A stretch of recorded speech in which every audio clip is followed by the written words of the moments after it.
C'est un scandale de sextape qui n'arrête pas de faire parler en Guinée équatoriale, celui du fils du président de la CEMAC et neveu du président Obiang, Balthazar Ebang Engonga, par ailleurs directeur de l'Agence nationale d'investigation financière. Et on retrouve tout de suite notre correspondant dans la sous-région, Yves-Laurent Goma.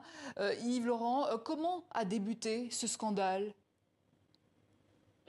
En tout cas, selon des informations qui proviennent de ce petit pays d'Afrique centrale, il s'agirait d'une enquête lancée par les autorités suite à une disparition d'une somme d'environ 6 milliards de francs CFA.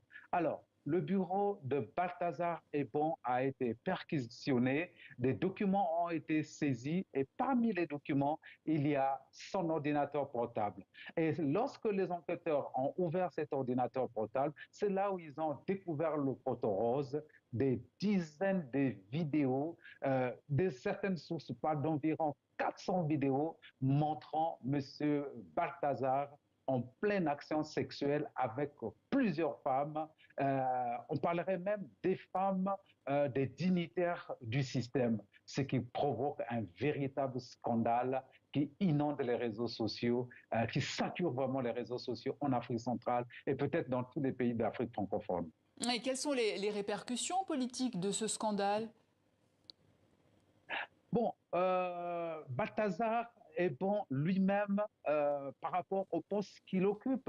Il n'est pas une personnalité clé du système, mais par contre, son père, vous l'avez dit dans l'introduction, il est actuellement président de la commission de la CEMAC.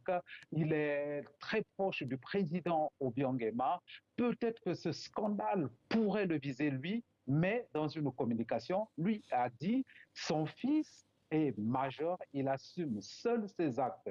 Alors, deuxième implication politique, on a senti le rôle majeur du vice-président de la Guinée équatoriale, M. Théodorin Obiang Nguema, le fils de l'actuel chef d'État de la Guinée équatoriale. C'est lui qui a été au centre de toute la communication. C'est lui qui a tenté de rassurer sur les réseaux X, TikTok et autres où ces vidéos ont été abondamment vues pour donner les communications officielles, interdire les rapports sexuels dans les bureaux, imposer un dispositif de vidéosurveillance dans le bureau et certainement avoir montré que c'est lui, après le président de la Guinée équatoriale, l'homme de la situation. Yves-Laurent Goma, merci pour toutes ces précisions.